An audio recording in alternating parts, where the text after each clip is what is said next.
quite often I see inside, I guess, people chatting about real estate. There's obviously a lot of forums and things I participate in. And, quite often people will sort of bring up, what kind of commercial property could you buy for $500,000, for example? Well, the short answer is it's probably going to be pretty rough.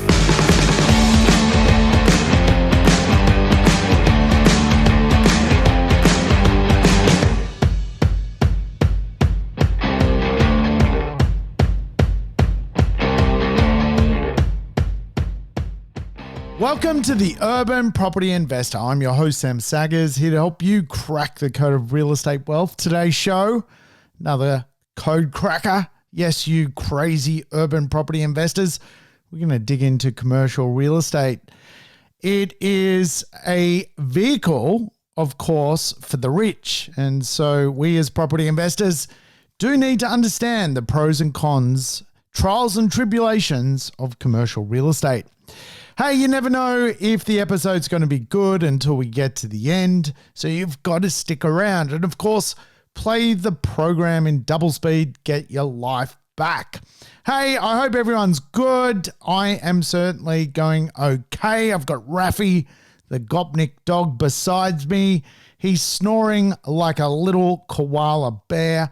So if the mic's picking up a background noise of a grizzle, I apologize, but I'm looking after Raffy today. He's hanging out with me. Hey, let's get into the show. I think commercial real estate is something which a lot of property investors aspire to get involved in, and quite often, certainly voyeuring in on many of the chats that happen inside of real estate. I often see a lot of property investors think about commercial real estate as an opportunity to buy something with a high return. And of course, commercial property is designed around its income. That's the purpose of it. So there is a lot to uncover when it comes to property as an investment vehicle through commercial real estate. So let's tackle it. Is commercial real estate actually a viable option for most property investors? Well, I think to answer these critical questions, we need to understand real estate.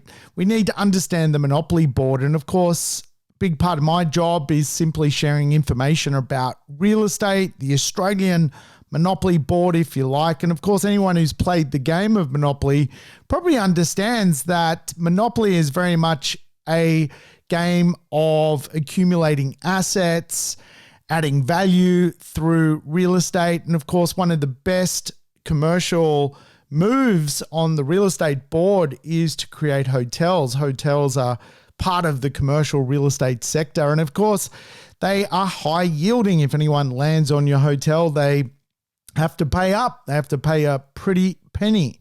There are, however, other commercial properties on the Monopoly board. Some are good and some are not so good. And this is really the lesson of commercial real estate. If you think about the utilities on a Monopoly board, though they are a card which you can buy, they're not high yielding. They're not great. They're C-grade assets. Train stations can be okay if you can amalgamate all four, but if you own one, can be a bit of a C-grade asset.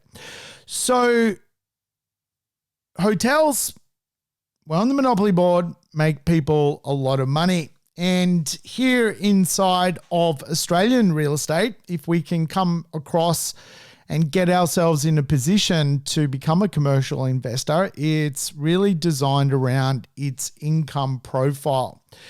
Now, the first thing you need to understand about commercial real estate is it really is lawyer on lawyer.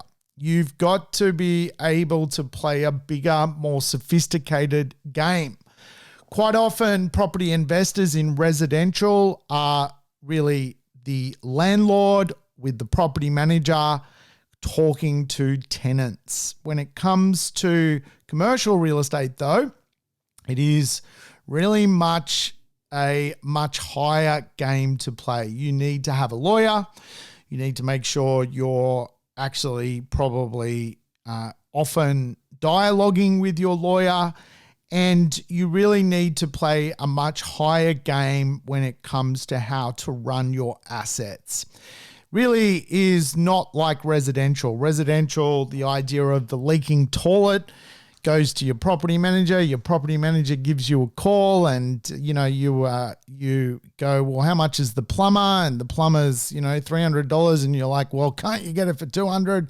You have these kind of pretty simplified conversations around real estate. When it comes to commercial real estate, obviously you're going to have a tenant. And a lot of that conversation is often done at a pretty high level where it's the lawyers writing to other lawyers to do things with inside leases. So the first rule about being a commercial property investor is to make sure you're actually in the right place, the right mindset, you've got the right team to actually be a sophisticated investor. And I would put commercial property in the paradigm of more sophisticated investors. Here in Australia, to be a sophisticated investor, there are some rules around it.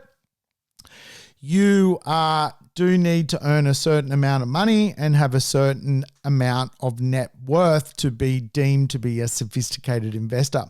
Though anybody can buy commercial property, I do believe it's probably more suited to those people with a certain net worth size and, of course, a certain income profile. Because when you buy commercial real estate, you are diversifying into the business sector. Really, what you are buying is an asset with its underlying association connected to the business sector. Now, the business sectors, like any sector, always goes through transformation. And of course, property that is linked to business, i.e. it is not shelter, it is not a roof over someone's head, is a completely different paradigm to residential real estate investment. Residential real estate investment is, as they say, as safe as houses. However, commercial property investment is connected to the business sector. And if you think about some of the challenges and headwinds for the business sector, there's a lot going on. So if you're going to own commercial real estate, you need to be connected to what is going on in the business sector. You need to understand that your asset is tied up inside an economy. And of course, if that economy does well or it starts to shrink, your asset is connected to that. Bit different to the fact that today people want shelter. It is a need-based asset. Really, you could argue commercial property is what we would refer to as want-based.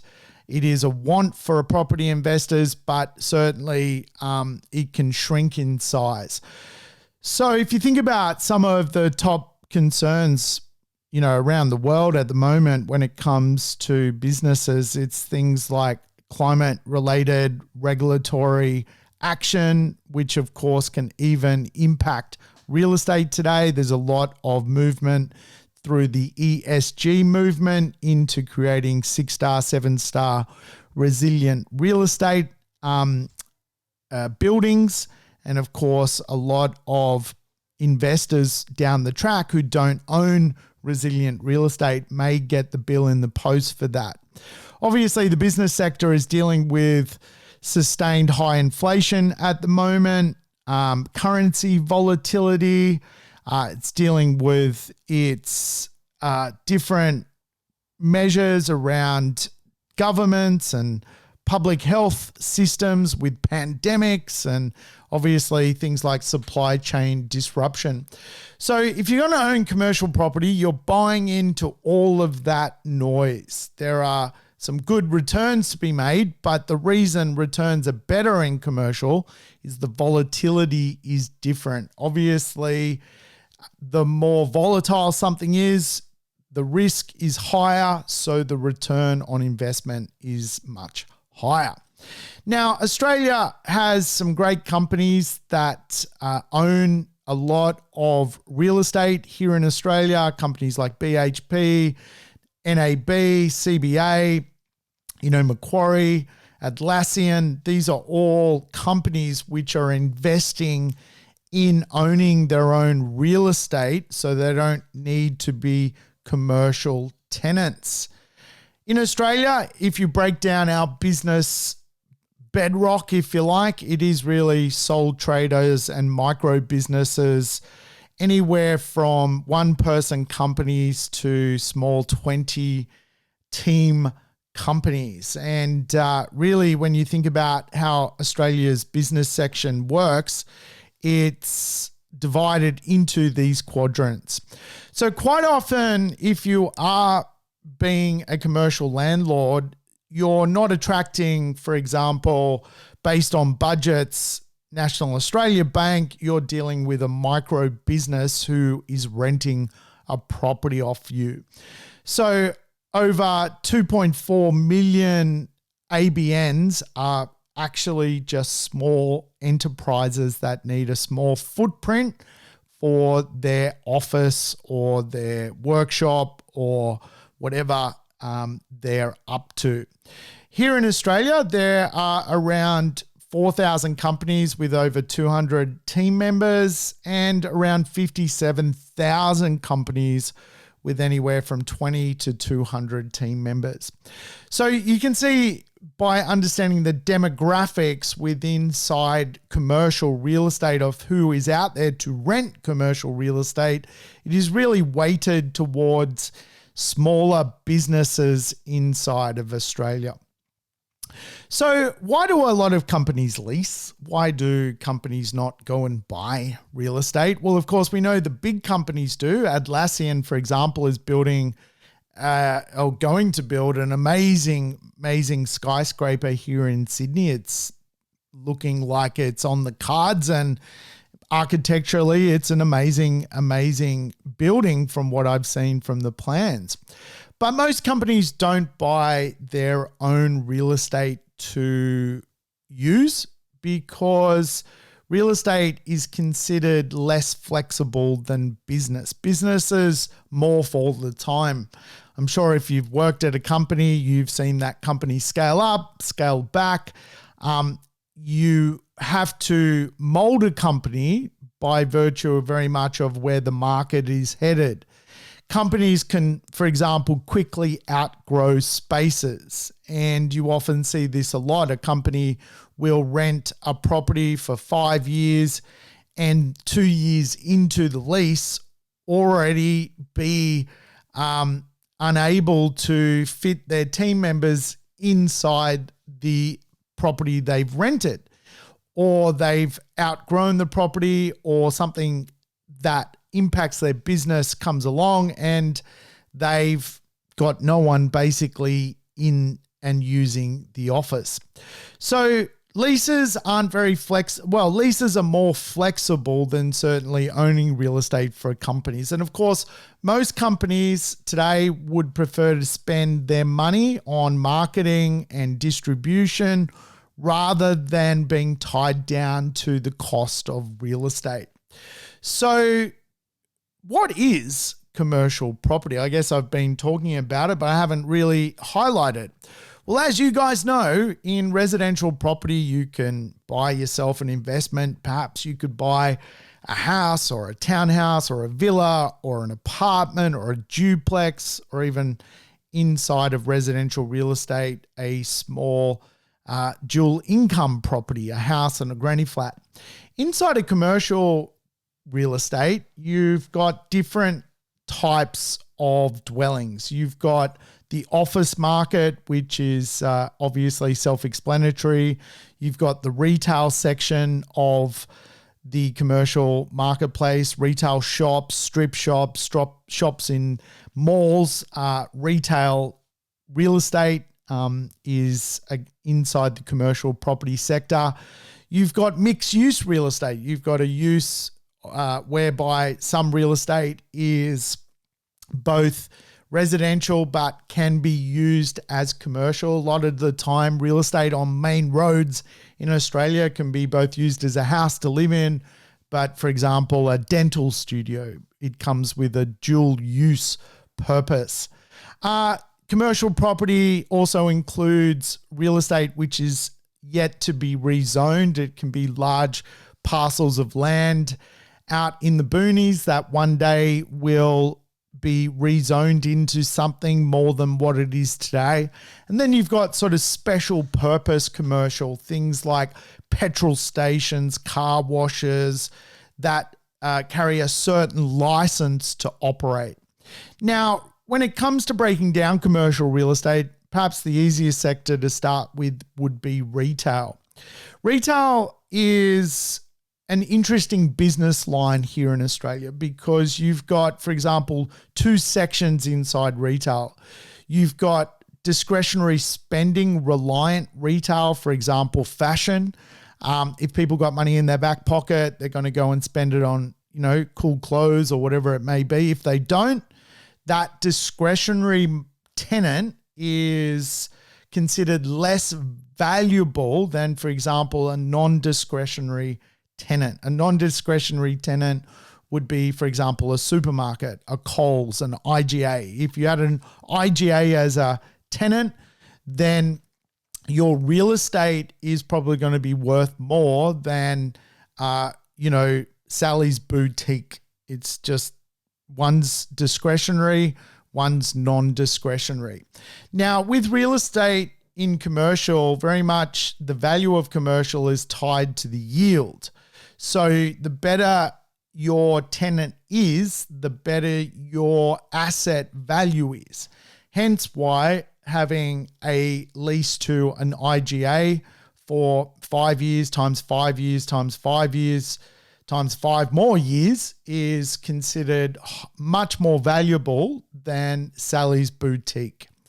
So the office market obviously is the next section. And of course, the office market is very much a paradigm which gets connected to spatial transformation. The idea that things are always evolving as to how people interface with offices is a big conversation. Obviously, we've been through a pandemic. There's a lot of work from home at the moment. There is kind of a model now inside society for knowledge workers to work remotely, but also use offices. So spatially, they've changed. Today, a lot of offices don't need as much space as they once did. They need to reshape space to be more hot desk orientated. And of course, for some businesses, actually, they even need more space because of social distancing guidelines that have unfolded off the back of the pandemic. So once upon a time, it was sort of considered per 10 square meters, you would have sort of one person in an office. Spatial transformation has turned that upside down. The other impact on the office market is also the idea of spatial funnels. For example, here in Sydney, the new and most interesting office sector is in Barangaroo, which is a new quadrant of the CBD. So all of the best companies have moved their offices and board offices or are leasing offices inside of Barangaroo. Prior to that, though, the number one section of the office market was Martin Place. So what happened is Barangaroo came along and basically sucked out all of the big companies from Martin Place. Martin Place then became the second best office market. That sucked all the tenants from Uptown being, for example, in Sydney, Town Hall.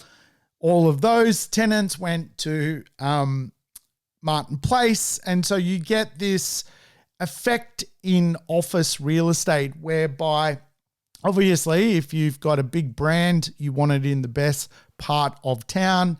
If you've got a much smaller brand as a business, you eventually want to get to the big end of town. So you kind of do this model whereby the office market is always playing musical chairs. So one of the challenges with the office market is quite often better offices are created, which again puts you, if you are an investor in the office space, in a place where you need to have, you need to be on your toes, because if new and better precincts are created, they kind of take your possible business away from that area. And so the office section is an interesting space. The other thing that is very common in commercial real estate inside of the office market is incentives. Leases are basically how commercial real estate is valued, and we call that capitalization or the cap rate. And so what quite often happens inside the office market is there will be a face rent rate.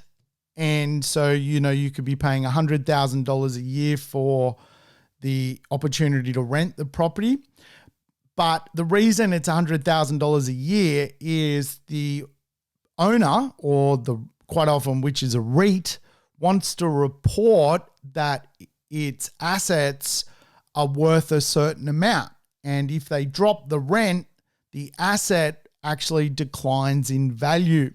So quite often what happens inside of commercial office rentals is abatements. You get a rebate basically by renting the property.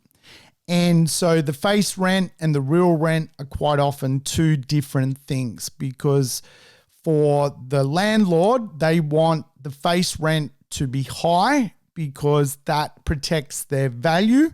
But in reality, quite often, the rents are much lower than the face rent, which is kind of a deal done on the side, very much inside of the office market. It is actually a bit of a pandemic in itself, an endemic, if you like, inside the office section of the marketplace. So there's a lot of leases with abatements, and the reason being the value of the asset is connected to the lease. The next commercial section is land banking. And for a lot of great property investors, again, property investors that carry huge amounts of money. Some of Australia's best billionaire property investors are land bankers to rezone real estate. And again, for us as small property investors, some of this stuff is very difficult to partake in. It really does require generational wealth to play the game. I've certainly seen families here in Australia that are generationally wealthy after 4 generations use land banking rezoning techniques to make millions, literally tens of millions of dollars. So as for us as property investors, quite often this skill set is something which, perhaps for us, we're just trying to do some more regular investment, and again, holding on to large parcels that require huge amounts of rezoning can be very expensive. I'm dealing with a client at the moment who is a commercial client of mine. I mean, they've been holding on to some land, waiting for it to be rezoned for near on 13 years. And the holding cost each year is $1 million for them to hold that land to rezone it. So they're betting that after 13 years, they're going to recoup their $13 million hold, plus obviously get the upside of making money on top of that. So some big deals out there to be done. And for a lot of property investors, this is kind of an aspirational topic today, because for a lot of people, it's about buying, 1 or 2 good, simple investment properties. By the way, how I get around not being personally able to, buy huge amounts of land to rezone it and so forth, is I am a sophisticated investor. I am not a commercial investor. What I personally do, and I've mentioned this a few times on this podcast, is the trifecta. The trifecta is I'm a buy and hold investor. I think it's smart to just build a regular portfolio and keep it simple. I'm also a joint venture developer. So I team up with other people, buy developments, make a margin on creating a higher and better use for the development. I do that through sophisticated development ideas, and I do it with other sophisticated investors. And for me to get a better return on my rental properties, I use things which are just simple, like Airbnb. So I don't go and buy commercial properties. I buy properties where I can Airbnb them. I have bought one commercial property in my time, which was mixed use. I'll tell you about that. But we're up to the next section, which is special purpose. Special purpose real estate basically is things like petrol stations, a classic commercial property to own. Again, it's a certain license category that is connected to even buying the real estate. It allows you to operate, for example, 24 hours a day, hold hazardous materials on site, such as petrol, and it allows for basically a town to function. It's town planning 101. I almost bought a petrol station. I mean, the returns on a petrol station are freaking incredible. The only thing that put me off was the business of electrifying vehicles. For me, it was like a bit of a head. It was messing with my head. Like, will petrol stations even exist 20 years from now? Canberra, for example, is banning petrol and diesel cars by 2030. So what is the future of a petrol station? I don't know. So, but the returns are amazing, but I just don't know about where the whole ESG movement is headed. But again, for a lot of companies that are investors as well, they like special purpose assets because the yields are very high. Now, you got to understand the biggest investors in commercial are typically not mum and dad property investors. They are pension funds, superannuation funds. They are other large-scale companies that look at real estate more from almost like from a diversified return. So you get a lot of, for example, stock market companies, REITs, things like that will buy a bonanza of different commercial real estate and provide more like an index return to people. Your superannuation, if you have superannuation inside of a, property fund inside of super, perhaps some superannuation company, I don't know, AMP or something is running it for you. They're probably diversified in things like this special purpose commercial, which is what it is. Very common for mum and dad property investors to consider mixed use real estate. And mixed use real estate is that sort of classic. It can be used as a house, but it can also be used as a shop front. Myself, I've bought mixed use commercial before. Both myself and one of my fellow investors got together and we bought a property on the Gold Coast. It was a house, but it could also be used as a commercial office. It had dual zoning. So quite often what happens inside of real estate can come with one zoning, meaning that it can be used for one purpose, or it can come with multiple zoning. So it can be used for multiple purposes. When you buy a mixed use property, you've obviously got the opportunity to rent it as one use, but also turn it into a second use, which quite often allows you to go back and forth between the higher and better use. When I bought that property on the Gold Coast, the highest and best use was residential. It was better off being a residential property, even though it had a commercial zoning or mixed-use commercial zoning. What I went and did is I got a DA and building plans created for a commercial building. And so the asset then had plans to go from a house to a commercial building. And my original plan was to just, create a commercial office there. What ended up happening was the next door neighbor basically amalgamated some other land and ended up making a good offer on the property that we owned, and we sold it to that person. So we never carried out the commercial transformation. But mixed use is pretty typical of what is often acquired by small mum and dad property investors. They will buy, for example, a shop with some flats on it and get two incomes, one from the flat on top of the shops and from the shop itself. So the right mixed use deal, I think, is plausibly a very good investment for the right property investor.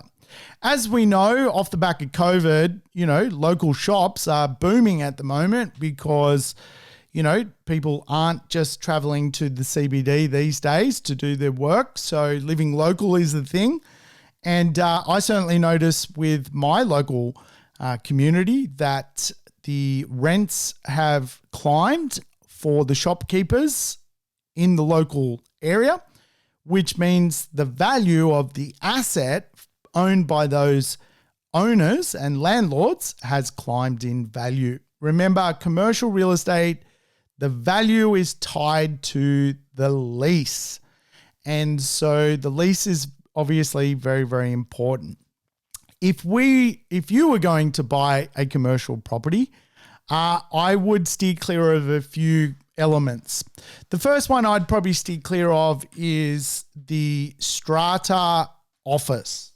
My sign keeps turning off because Rafi keeps eating my sign. So if you're watching on YouTube, you know what's going on. The sign keeps fluttering because Rafi the Gopnik is chewing the sign. So I've just kicked Rafi. But if you were a sort of individual property investor, probably the one I would avoid when it comes to commercial, if your heart was set on commercial, I would avoid buying a strata office. The reason is you can't really add too much value, and there is obviously plenty of new office buildings created, which create this kind of A, B, C, D grade effect on strata offices. Quite often, those who buy strata offices, and what I mean by a strata office is no different to kind of like an apartment where you're in a strata complex. It's the same thing with offices. You'll have a building, there's 20 different offices in the building, and they're owned by 20 different people. And so quite often strata offices are kind of bought by small businesses whereby the owner operator also thinks that by buying the strata suite, they're going to do really, really well out of the real estate. And look, there are some tax advantages for small business owners inside of superannuation and so forth to look at commercial properties. But, do they make great investments, strata offices? No, they don't. It's a simple answer. The reason being is, if you can buy obviously something that is freehold, if you can get a zoning change or you can adapt the property to a higher and better use, it's the better way to roll. What a lot of really, really wealthy individuals do in Australia, billionaires if you like, when it comes to property investment, They will buy, for example, a property which is a commercial property, freehold. The value of that freehold land is in the lease. However, if they can get a rezoning, perhaps to even residential, and they could build 300 apartments on that land, all of a sudden the value of the land is worth more as residential than it is commercial. If, for example, the land isn't ready, for example, for 300 apartments to go on it, the value of the asset is still the higher and better use in the commercial. So why people buy commercial, and certainly why rich people buy commercial, is one, the rental return can be very good. You're talking, 6, 7, 8, 9% net returns. However, beyond that, it's the use, which is what most investors are trying to control the land for. And so a strata office, obviously, there is no future higher and better use. With buying for example, commercial office and then having the ability at some point to change its value through development, that is obviously a benefit to the investor or the buyer. However, for the most part, for small property investors, buying a commercial property is all about the cash flow, the net income for the investment. And this is where commercial properties differ from residential real estate. Residential real estate is pretty much a simple formula. You buy a property, you get a property manager, and you rent out the property. You, however, need to pay for your insurance and, of course, your outgoings, council fees, strata fees, so forth.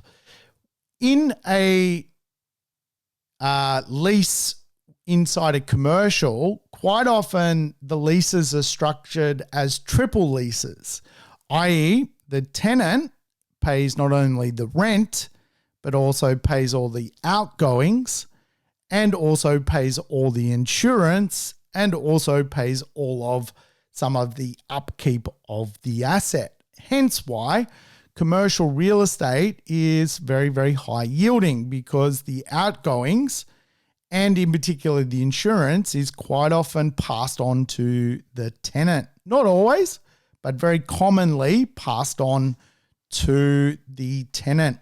This obviously allows for the landlord to recoup more cash flow. Hence why rich people quite often gravitate to commercial properties, because rich people don't only require capital growth, but just love smashing income. And so income is really the profile of commercial. Again, I get around that in residential by what I call contemporary mixed use. The idea of contemporary mixed use, which is just a name I created, is that if you buy residential real estate, which can have two uses, then you can change the trajectory of the cash flow. The two uses I like is just simple normal leasing and short stay leasing. It's kind of a way to create more cash flow without entering into the commercial hemisphere. Because obviously the commercial sector has very attractive rents, but is far more volatile than a need-based asset, which is residential real estate. People need a roof over their head. So obviously the triple lease is a big thing, and it creates a lot of cash flow.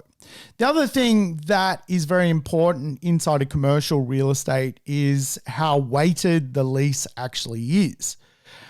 Again, the value of the asset is connected to the lease. So quite often, if you've got a 5-year with a 5-year option, you can get basically 20-year leases. And of course, that is highly valuable to someone potentially looking to buy. If you've got certainty of tenure as a buyer, and you've got, for example, a Coles as your tenant, and you've got a 20-year lease, you've got a very, very good weight on that lease.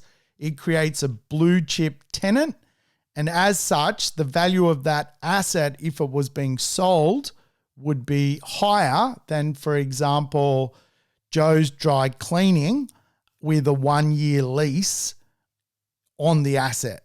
There's not much value in that particular, like Joe's Dry Cleaning and a 1-year lease has nothing on a 20-year lease with Coles, right? So for a lot of property investors, you've just got to weigh up the idea around the investment. Again, it's very similar in that respect to residential real estate. There are obviously A-grade residential real estate deals you can put together, B, C, D-grade investments, no different in commercial. And quite often I see inside, I guess, people chatting about real estate. There's obviously a lot of forums and things I participate in.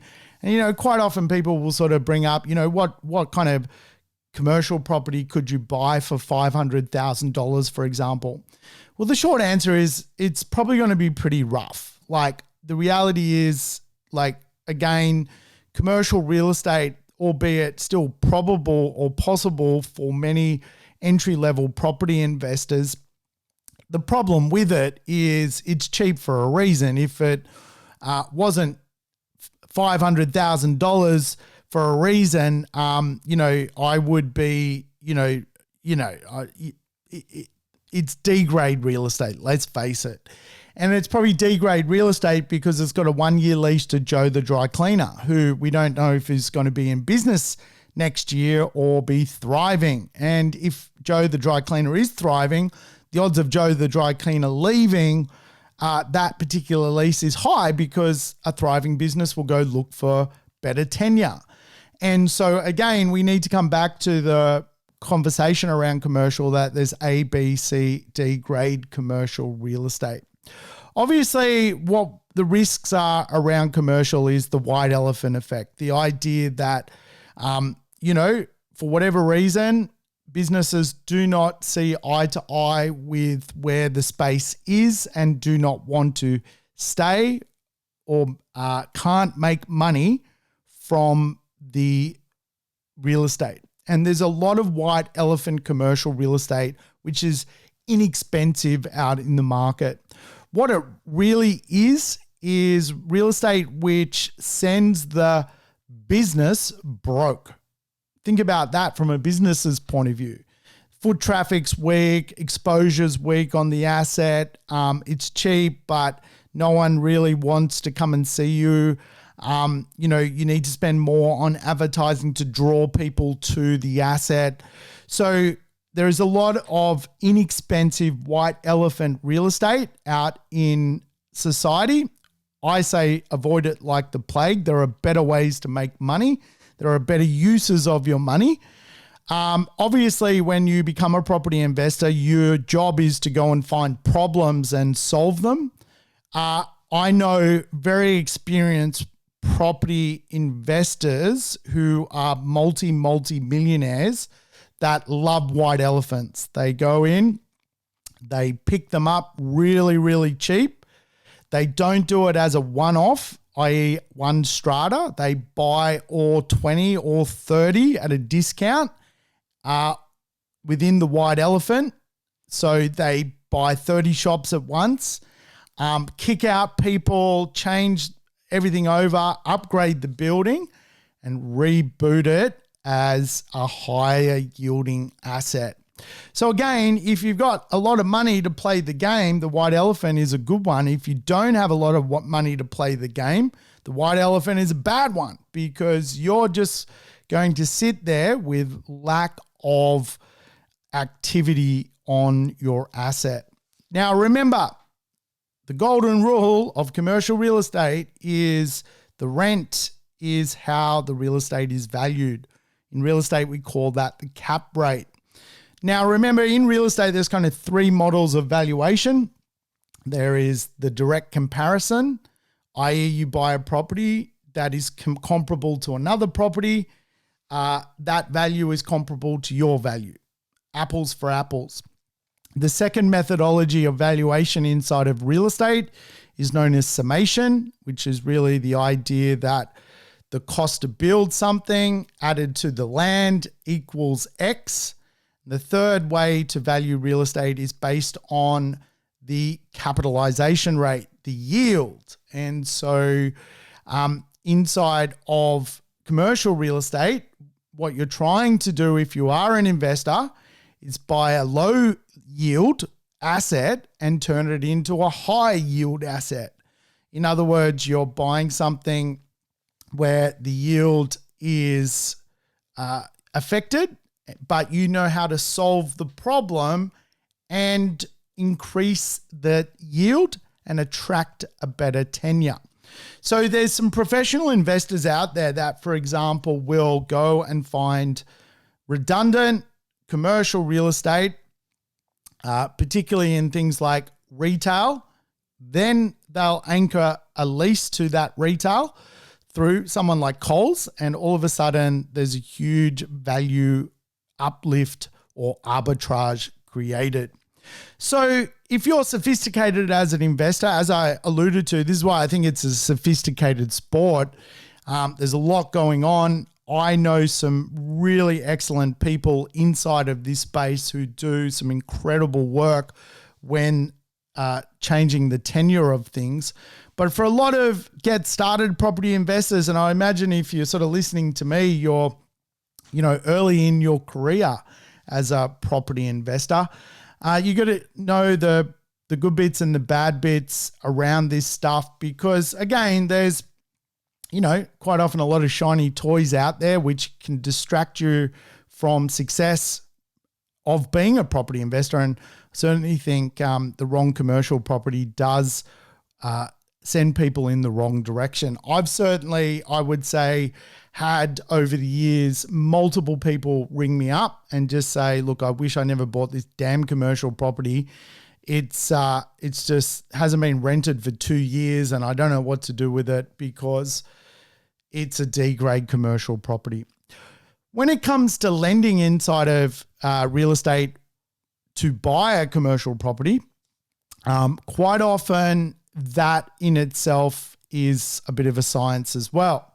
Not only are the rates different to residential, but also the loan terms are very much often different. It's very common to, for example, get a 15-year loan term in commercial as opposed to a 30-year loan term. Though there are longer loan terms, it's very common when you're assessed to be assessed on a 15-year loan term. Obviously, that means you're taking what is normal in residential, say a loan spread out over 30 years, and you're compressing it to 15 years, which means the repayments are often a lot higher to service the actual loan. Hence why the rents need to be a lot higher as well. There are some advantages to that. Obviously, you're controlling money over a shorter period of time. But certainly for a lot of people, that idea of compressing payments is just too heavy if there wasn't a lease. Obviously, from a bank's point of view, they also want to have a fixed and floating charge over the asset. So quite often they have the ability to actually margin call you on a commercial investment, which is a bit weird, right? Like in residential, you do not really ever see a margin call happening on residential real estate. A margin call is just the idea that the asset's lost so much value that the bank moves in and wants you to personally pay back the loss on paper for the bank to hold more security. Very much like the share market, one of the challenges is, quite often in the share market, you can be margin called if your share goes back, i.e. you've got to top up your capital LVR back to the bank. With commercial properties, the loan terms very much have a margin call in them. So, for example, if you lose your tenant and your value of your asset starts to go backwards and you've bought the real estate, for example, on a 70% LVR, your value is dropping, you may be called upon to increase your loan to value ratio by putting actual cash into the deal. So loan to value ratios are also a thing. You're not going to get a 90% loan on a commercial property. Quite often it's more like 60, 70, sometimes 80% if you have a good track record. Obviously, for a lot of small businesses, there are some advantages of looking at commercial through your self-managed super fund. If you've got a wealth advisor, you're more than welcome to reach out to your own wealth advisor to give you some specific information around self-managed super funds. I'm not licensed to have that discussion, so I'll let you have that discussion. But it is plausible that you can buy commercial real estate inside your superannuation fund. Quite often, if you are buying commercial property, you've got to be very, very mindful that the asset is not cross-securitized against your family home. It's very, very common in commercial. Quite often, the bank lending you the money is also the bank that owns your family home. Hence, why it's a little bit easier sometimes to get a commercial loan doing it that way. But one of the biggest lessons I can particularly convey to you if you are a business owner, you do not want your business, your family home, and a commercial property all connected through the same bank. In real estate, we call that cross-securitization. And of course, if your revenue is created from a business which is connected to your superannuation fund, which is connected to your family home, oh my goodness, that's way too much of a tangle, and in a downturn could get very, very messy for you. So obviously, you can go and get yourself just a normal commercial loan, which is not has no security against it, no other assets propping it up, and obviously you're going to pay a higher rate, and that's just the way it works. So it is what it is. But certainly when it comes to value, it's fair to say that superannuation funds, pension funds, massive companies love A-grade commercial real estate.